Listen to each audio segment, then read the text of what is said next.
Let's do some examples that will help us practice our workbook assignment. Open your books to page 263 and look at Self-Test 16.1, Section B. The book gives us a bunch of different chords, and it's asking us to recognize which ones are secondary dominants. And the ones that are secondary dominants, we need to provide a Roman numeral for. So how do we do this? Well, the first step is to look at the chord quality. If it's major or major minor, then it could be a secondary dominant. We would move on to the next step. If it's not major or major minor, then it cannot be a secondary dominant, and you can eliminate it right off the bat. So let's look at this first chord in number 1. We have a E, G sharp, and a B. That's a major triad, so this could be a secondary dominant. What you then want to do is find out what the temporary tonic is. What is the new key that our ear hears? And in order to do that, remember this chord right here is the 5 chord in that new key. So in order to find the temporary tonic, you ask yourself, in what key would this given chord be the 5th scale degree? You can do that by just simply counting backwards by 5, or you could do an inversion and count ahead by 4. That would be A. In the key of A, E is the 5th scale degree. So A is our temporary tonic. This is the new key that we're going into. The next thing you want to do is ask yourself, okay, what scale degree is the temporary tonic in our overall key? So our overall key, the book tells us, is G major. What scale degree is A in G major? That would be A2. We've memorized our qualities. In a major key, the 2 chord is always minor.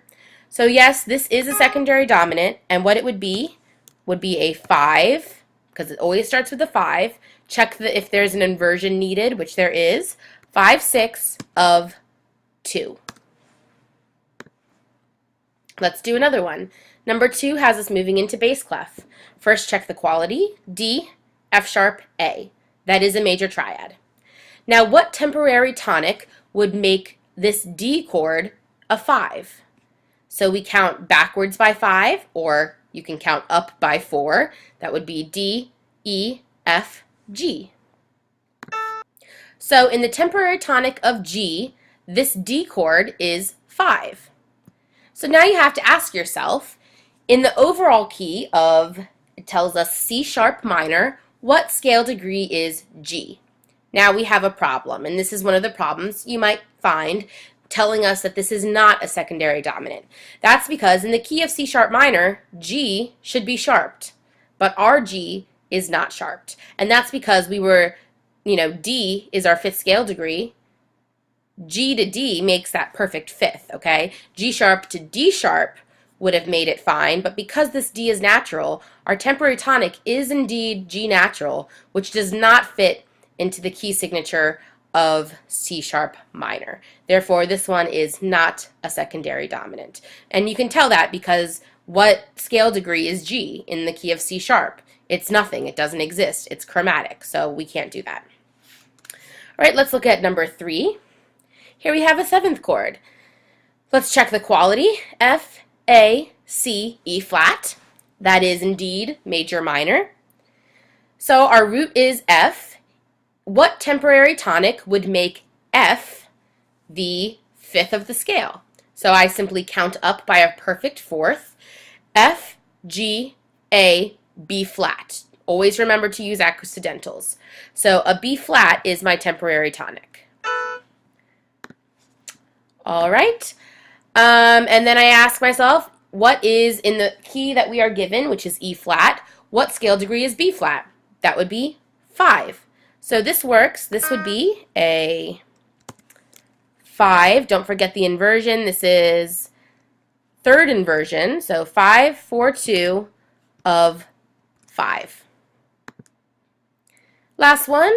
Before we move on to another section, we're back in bass clef. A sharp, C sharp, E, and G. Now, working in A sharp always confuses me because I don't know that key signature. It's just a bit confusing. So what I actually do is I will think of this the whole entire thing lowered just to check the quality. So I'd make it an A, I would make that a C, E flat, and G flat. And I can tell just by doing that that that is not a major minor seventh. Therefore, this one is not a secondary dominant.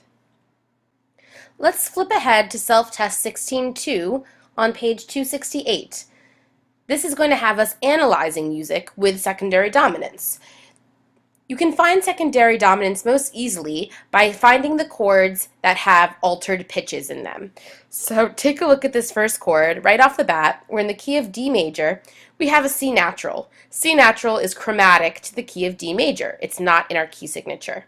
Therefore, this most likely will be a secondary dominant. Just to double check, make sure that it's a major minor seventh or a major triad. We have D, F sharp, A, C. So that works. So this is definitely a secondary dominant. So let's figure it out. We figure it out the same way that we just did those examples. So you ask yourself, the root of the chord is D. In what temporary tonic would D be the fifth scale degree? Okay, count up by a perfect fourth. That's the easiest. So because remember, with inversions, a perfect fifth is this inversion of a perfect fourth. So if you count upwards, forwards in the alphabet, you can do a perfect fourth. Much easier. So let's just stick to that. So D, E, F sharp, G. So the temporary tonic would be G major. In the key of D, what scale degree is G? That would be D, E, F, G. It would be a fourth. So therefore, this chord is going to be a 5. Don't forget about the inversion. 5, 4, 2 of 4. Here's our next chord. This is pretty simple. We'll just do this really quickly. I see a G, B, and a D. So therefore, this is going to be, and you should probably put them on the downbeats.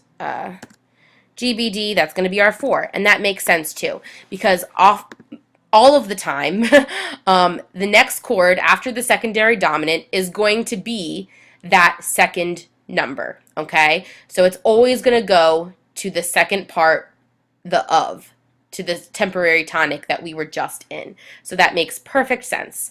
Let's look at this one. This looks to be the same chord. Let's see, we have a D and D up here, F, A, C. Same exact chord we just did. So that again is a 5. Watch out, the inversion is different.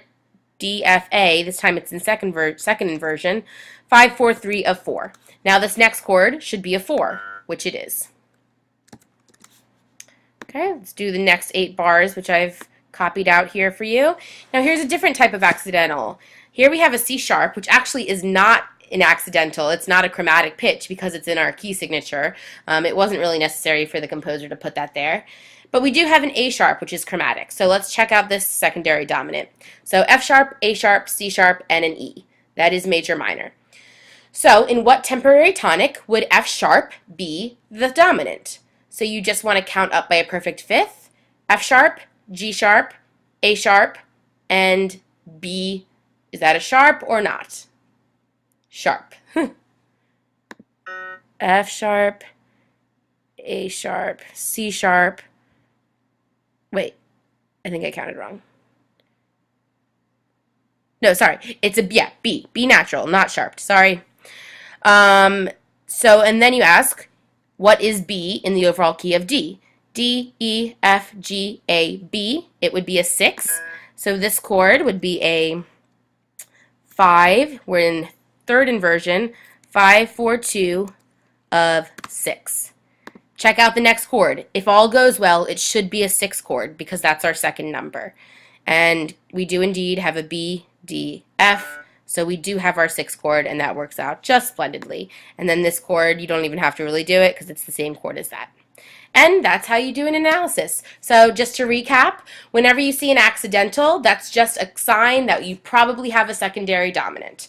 And then another thing to note is that the chord after that secondary dominant should be the temporary tonic that we just tonicized.